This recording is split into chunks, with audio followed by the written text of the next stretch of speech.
Well, ladies and gentlemen, welcome to our Navamsa Ascendant video of the week. And this week we're going to be covering the video or the ascendant of Virgo, as in what happens when you have Virgo rising in your Navamsa chart. And as you know, in Vedic Astrology, Navamsa chart is very important. It shows the second half of your life. It shows the strength of your planet. It shows your married life. It shows your bhagya, meaning that your fortune that awaits you in the future of the life, the future steps of the life that you take.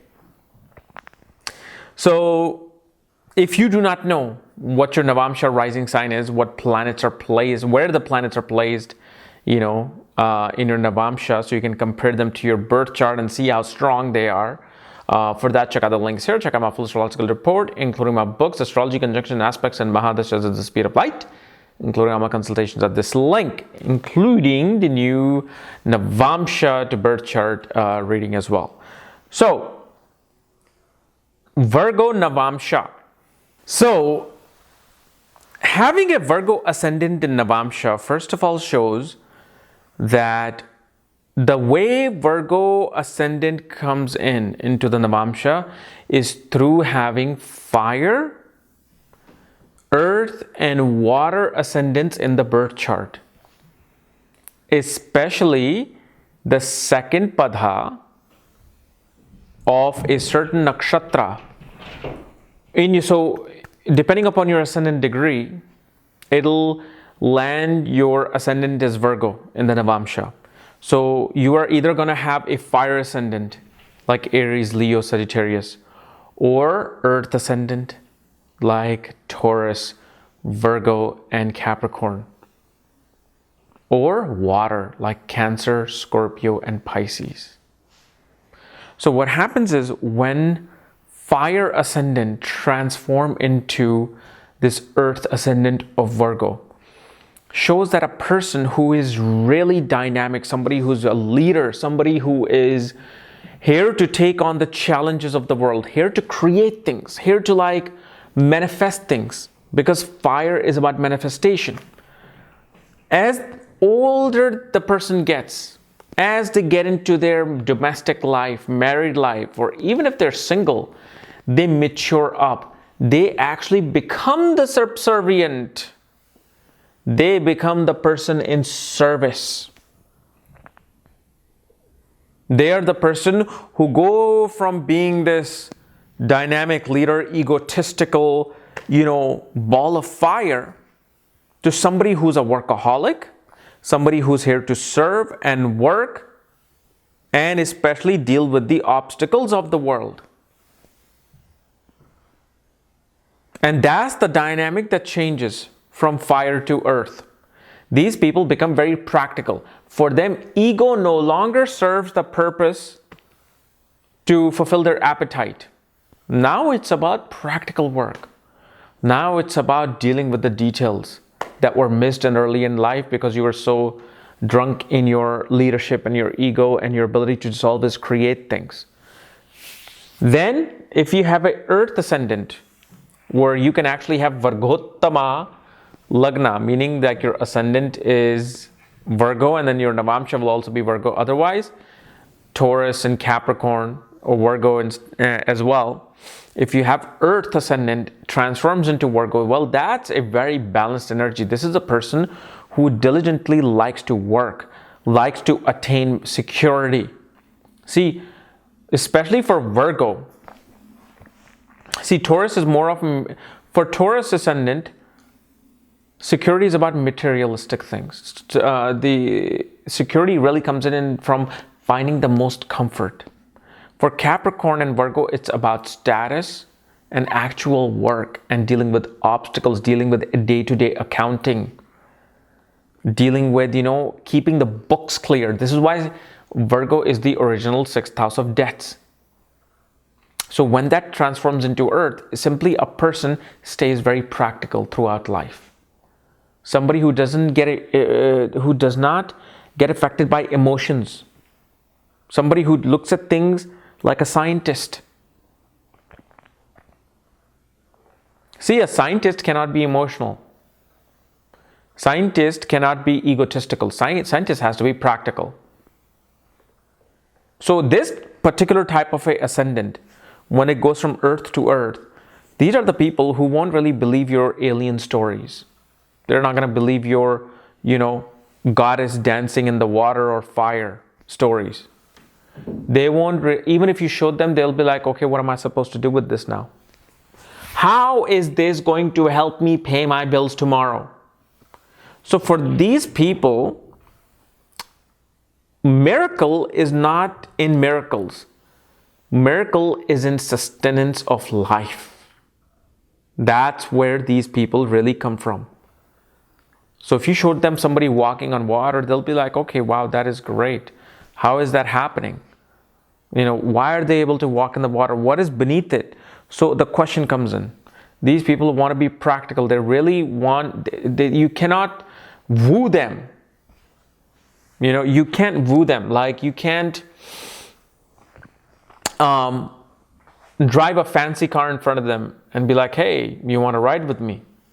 They'll be like, I actually have a better car than you. Or I've driven in those cars too many times. I don't care. They're very practical. For them, the way you approach such people with this earth to earth relationship is that, I have invested in 401k plan and, I've got all these investments. I'm growing. I'm pretty secure. That is a turn on for these people because they're like, wow, this person really is doing a lot of practical things. The way, like they want to function within the confines of society. They don't want to be the rebel. They don't want to be out there, off the grid. They're not going to be out there cutting logs and, building their hut and hunting for caribous. These people, they rather work in a bank. They'd rather work in an office. They would rather work in administration. They'd rather be the manager out there. Then, when water turns into Virgo rising, so whether you're a Cancer, whether you were a Scorpio or Pisces ascendant, well, early in life, you put your heart on your sleeve. You fall in love at any given moment. You are wanting to just emerge in with the world. You are wowed by the smallest of miracle. You are easily swindled. Because water can be taken from any place and put into any place. Water can be put onto the ground or slapped onto the wall. Water goes everywhere. They're interested in everything. And especially for them, emotional connections become important. For them, they do not care, whether you're driving a Ferrari or whether you have $1 million. But if you have that romance, if you can connect with them, if you can show them that, yes, you are safe with me, they're wowed. But what happens is such people, as they grow older, as they get into many relationships, as they get married, they become more practical. They're like, you know what? And these are the people who become very different from who they were. They go from being this weak, emotional person to like practical. So if, let's say, your boyfriend, your hot, tall, dark, handsome boyfriend left you and just left you heartbroken, you were like a mess for 2-3 years. They come back in your life and they look even better than before. And they come back in your life, you're still single, you're 37, 38, and they're like, hey, I'm here, I'm back to you. It's like, okay, let's have a tea, let's have coffee. So how are you doing? You're good? Okay, great. Well, good luck with you. They were like, why was I attached to this person so much? Why was I, drooling over this person so much? I don't know, whatever. For them now, it becomes about practicality. Life is about, taking care of the bills, taking care of the investments, building a secure household. So that's the very first thing that we learn about this Virgo. Now, when we actually get into the Navamsa itself, well, one thing we see is that this person just can't seem to find satisfaction in any type of a relationship. Even if they're happily married, When a Virgo ascendant person is happily married, they're still going to be like, so this is what marriage is. Okay, but I'm confused. I thought marriage was supposed to be like that movie scenes that I saw. I thought I was going to get breakfast in bed, and I thought I was going to sing and dance in the middle of the mountains. What is this? And the reason for, and it's not like dissatisfaction or they have a bad marriage. It's nothing like that. It's just that for them, marriage becomes this absolute partnership because they do not like playing the game of the marriage. I'll tell you why. Because the 7th house is ruled by Pisces for a Virgo ascendant. Okay? Pisces represented by 2 fishes going in different direction. Meaning the relationship is always going into 2 different directions. They have no clue whether to sustain a relationship from option A or sustain a relationship from option B. If they cannot satisfy option A, then they're going to hear it from option B. If they satisfy option B, they will hear it from option A. And if they satisfy the both things, then they're the one who feels at loss. They're like, okay, I just exhausted all of my energy and my resources is to making everything happy for this person, but they're still not happy. What's going on? You know what? Let me just focus on what I'm doing as a work, and that's it. So what happens? These people become very workaholic in a relationship, in a marriage. And in their second half of life, if let's say you're single, you're 50, you're 42, you're 45, for them, relationship and marriage becomes this puzzle that they do not like to solve. They don't really want to solve it. They don't really care to woo and wow the other person. They're like, look, I'm practical. I don't want to celebrate Valentine's Day. I don't want to go for our anniversary here. I just want us to have a stable life, and I want us to build wealth together, take care of the children, and when we save enough money, then we'll do something. That's it. That becomes that practical norm in them. However, one thing they also always keep juggling within the marriage is money, wealth. Because when they save, the other person takes. When they take, the other person also takes. So they're always trying to balance the books. Okay, I'm spending this much here, you need to spend this much here. For them, life becomes all about juggling the finances. They're always balancing and juggling the relationships within the family. Who to give more attention to, who not to give more attention to. And for them, communication becomes their weakest link, weakest point in a relationship and marriage. They actually get into, most of the time, they'll get into trouble when they open up their mouth in a marriage or relationship. They definitely have some sort of like a karmic relationship even with the younger sibling later in life, where the younger sibling or sibling in general, they kind of like grow apart and they have no desire to even call them or desire to even wanting to be with them or talk to them. And usually they always have some conflict with a neighbor. Somehow they're always fighting with the neighbor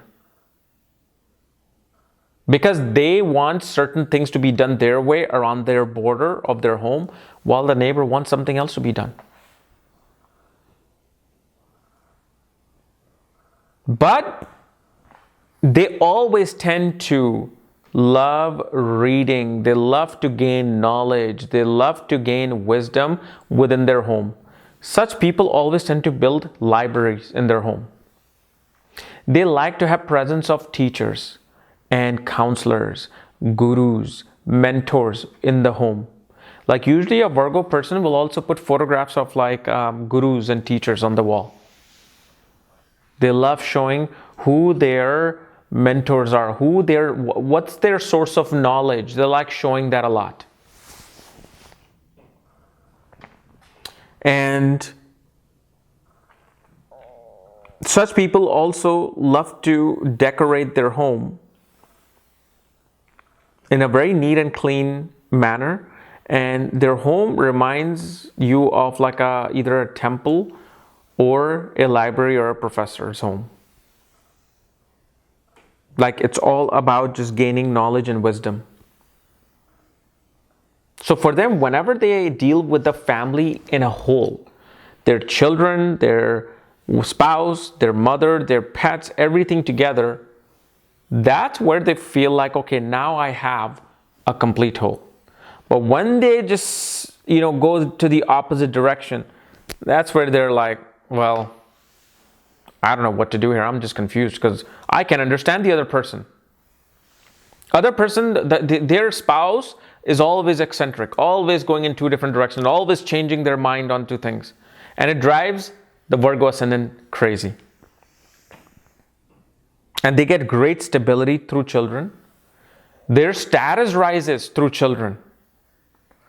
But when it comes to, dealing with the intelligence to deal with the marriage, to deal with partnership, it's kind of like my way or highway type of an intelligence that, okay, I want to resolve this matter, and the way I want to resolve it is my way. I want this. No, I don't want you to deal with this, this, and this, and I don't want to deal with this, and that's it. Now fight is over.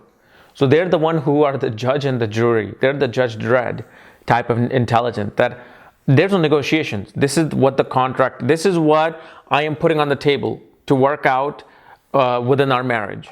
Take it or leave it. So it's a very,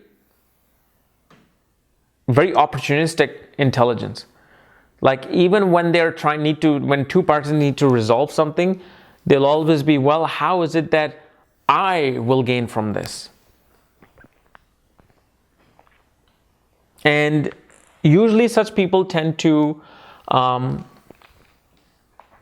ignore their civil duties. Such people don't really care to be involved in worldly matters. Because whenever they try to get involved in it, karmically they always get into debt with it. Somehow, some way, whenever they are dealing with, societies, functions of society,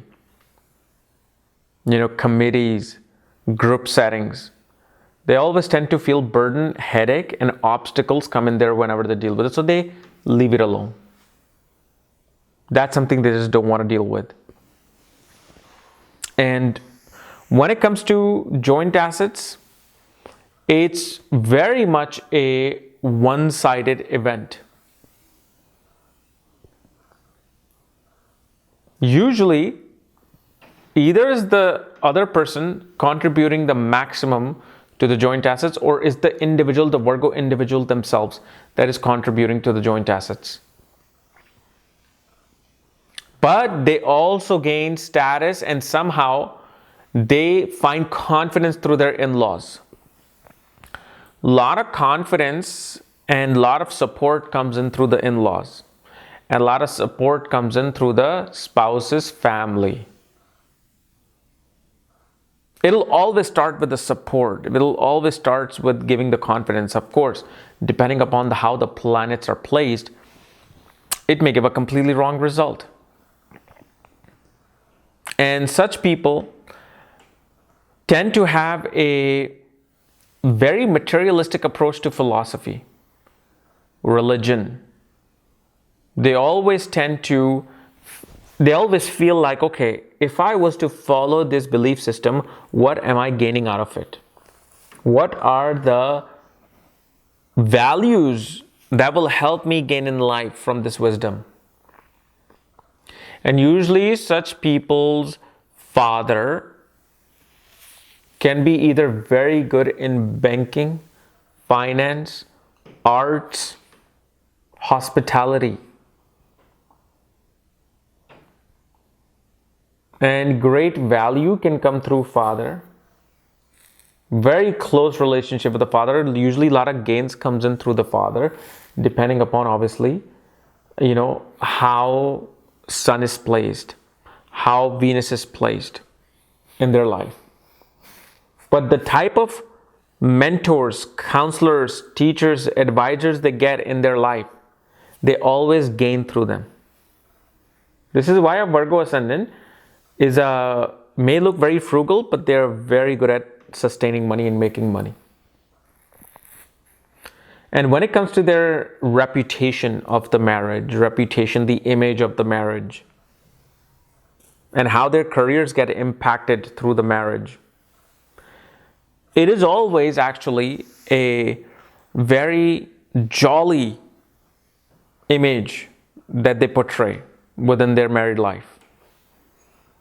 They show the world that yes, we communicate with each other.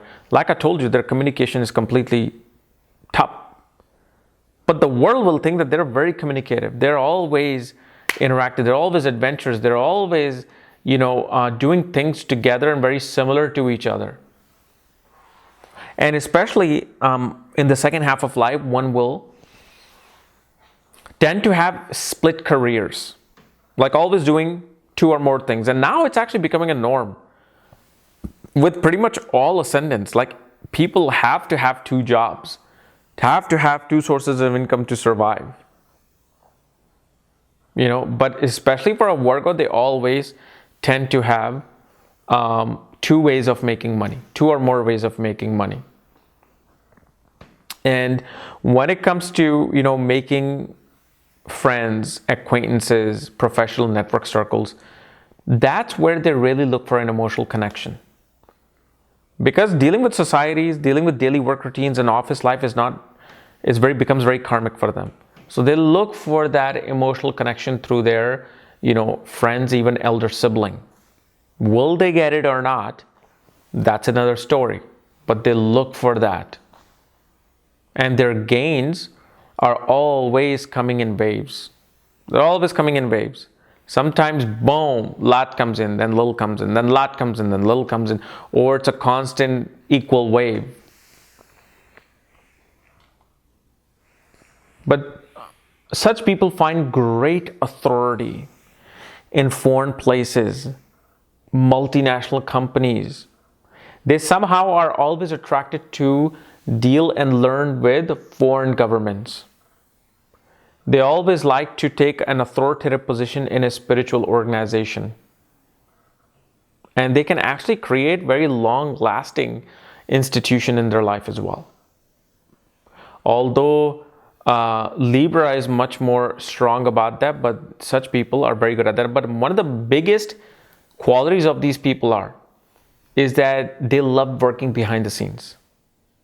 They don't want to be in front of the camera. They don't want to be out there, showing themselves, hey, look at me, I'm doing all this work. They like to be behind the scenes and become that authority behind the scenes. So instead of an actor, they like to be the producer. They like to be the financier who sits back smoking a cigar on his yacht while TMZ and all the gossip magazines are going after actors and directors and putting them in limelight. While the producer is the one who makes the maximum money, producer is the one who's out of the limelight, doesn't worry about anything and lives their life happily. They go in stores, they go in anywhere and nobody recognizes them. So that's the power they feel that they have when they work behind the scenes. Okay. So guys, this was my analysis of Virgo rising in Navamsa. If you're new to my channel, subscribe below. Again, if you want to know where your Navamsa ascendant is and all my books, reports, consultations, check out the links here. Otherwise, we'll see you later. Bye-bye.